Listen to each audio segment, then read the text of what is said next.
For the first time in 50 years, we were breaking out of low Earth orbit to head toward the moon. We are putting something that we dreamed about into reality. It sent a message really to the world that we have laid the foundation for a generational rocket. In just a few hours, 4 astronauts traveling at 24,000 miles per hour will completely vanish from Earth's radar. No voice, no data, no signal. And there is absolutely nothing NASA can do about it. Right now, as you're watching this, the crew of Artemis II, Reed Wiseman, Victor Glover, Christina Koch, and Jeremy Hansen are strapped into their seats inside the Orion spacecraft, hurtling toward Earth after 10 days in deep space. They flew further from this planet than any human beings in over 50 years. They swung around the far side of the moon. They broke records that have stood since 1970. And now, at the very end of all of that, they have to survive the most dangerous 13 minutes of the entire mission. The part that happens in fire and silence. The part where Earth loses them completely and has no choice but to wait. Here's something that got buried in the coverage of this mission. The communications blackout happening today is actually the second time Earth has lost contact with this crew. The first happened 4 days ago when Orion passed behind the moon during its lunar flyby. Because the moon physically blocked the radio signals between the spacecraft and NASA's deep space network, all voice, all data, all telemetry, gone. That blackout lasted 40 minutes. The crew made their closest approach to the lunar surface in total isolation, 470 miles above craters no human had flown over since Apollo 17 in 1972. Mission Control sat quietly and waited, and that was considered the easy blackout. Today's is different.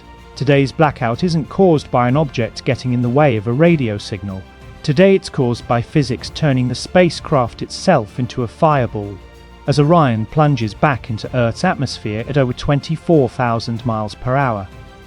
The air in front of it has nowhere to go fast enough.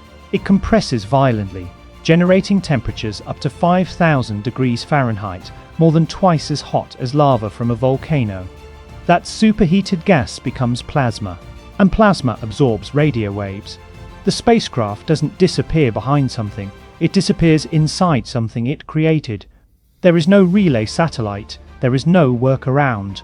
The signal simply ceases to exist. Let's walk through exactly what's going to happen tonight, because the precision of this timeline is almost hard to believe. About 42 minutes before splashdown, Orion jettisons its service module, the large cylindrical section that has powered the spacecraft for 10 days. It will burn up on its own. The crew no longer needs it, and they cannot carry it through re-entry. Then, at around 7:37 p.m. Eastern Time, the capsule performs a short burn to lock itself into the exact angle and attitude required for a safe descent. This burn is small but critical. The margin for error on re-entry angle is extremely narrow, too steep and the heat is unsurvivable, too shallow and the capsule skips off the atmosphere like a stone off water and is lost to space. At 7:53 p.m, the capsule hits the upper atmosphere at roughly 400,000 feet, speed 24,000 miles per hour. From this moment, Orion has 13 minutes to go from space to the surface of the Pacific Ocean. In the first 2 minutes alone, it drops 200,000 feet. The heat shield, a specially engineered layer of material called AV-SOAT, begins to do something that looks like failure, but is actually the design. It chars, it ablates, it intentionally melts and disintegrates, carrying heat energy away from the capsule and away from the crew. And at 7,053, almost simultaneously with that, the blackout begins. 6 minutes where the world simply has to trust the engineering. At 18:03 p.m, drogue parachutes deploy at 22,000 feet to start stabilizing the capsule.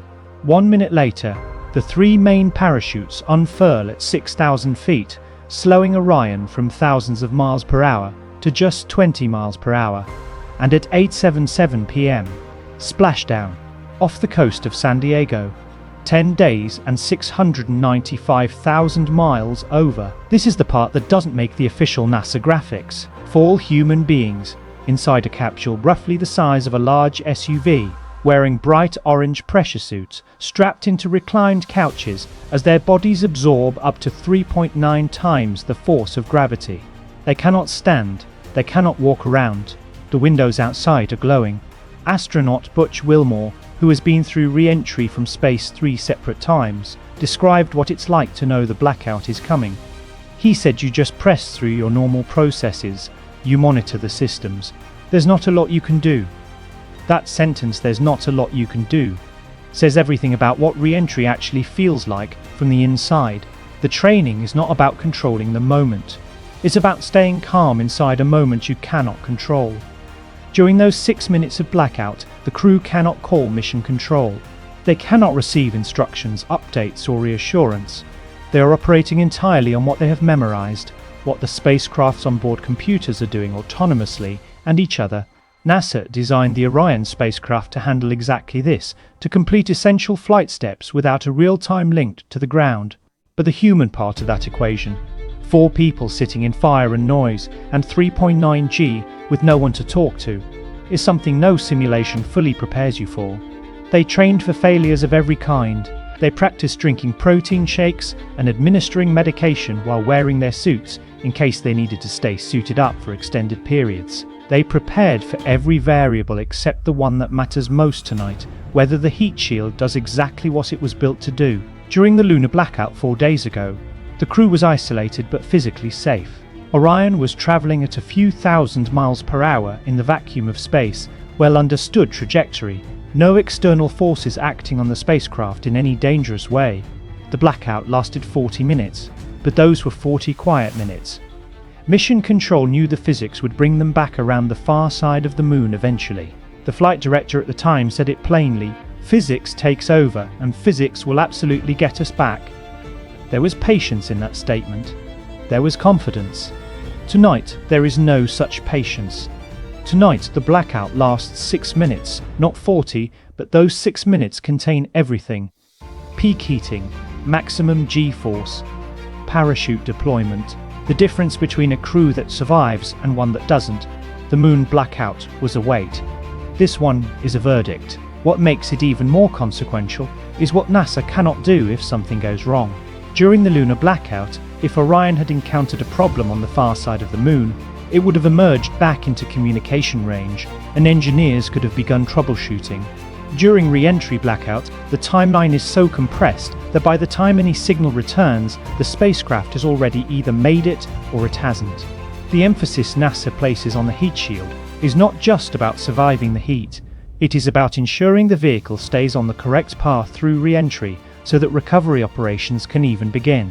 The heat shield, the trajectory, the parachutes, the onboard computers, all of it has to work. In sequence, in silence, without any human on the ground being able to watch it happen in real time. Somewhere off the coast of San Diego right now, the USS John P. Murtha is holding position in the Pacific. Navy divers are suited up. MH-60 Seahawk helicopters are on the flight deck, rotors ready. Recovery teams have been drilling this moment for months. Weather conditions are being monitored in real time. Wave height, wind speed, cloud cover, visibility, any lightning within 35 miles of the splashdown site. Everything has to be within tolerances. And all of those people, all of that preparation, all of that machinery waiting on the water, none of it can do a single thing until the signal comes back. The moment Orion clears the plasma sheath and emerges from blackout, NASA's Deep Space Network dishes will be listening. And in Mission Control in Houston, in a room full of people who have spent years building this mission, there will be a few seconds of absolute silence before the carrier wave appears on the monitors. Before a voice comes through, before anyone knows for certain that 4 people who flew around the moon and back are going to make it home, that moment, the return of the signal, is arguably the most important single second of the entire Artemis program so far. Because everything that comes after it depends on it. The lunar landing missions, the permanent moon base, the road to Mars, all of it begins with a blip on a screen and a voice in a headset saying the crew is alive and the capsule is intact. 6 minutes. That is all it takes for 50 years of human spaceflight ambition to either continue or stop. 4 people are going to fall through fire at 24,000 miles per hour, wrapped in silence, trusting that everything built by thousands of engineers over decades of work is enough. The world does not get to watch those 6 minutes, the world just gets to wait, and then, if everything goes right, it gets to hear that signal come back. That is what is happening tonight. That is what this moment actually is.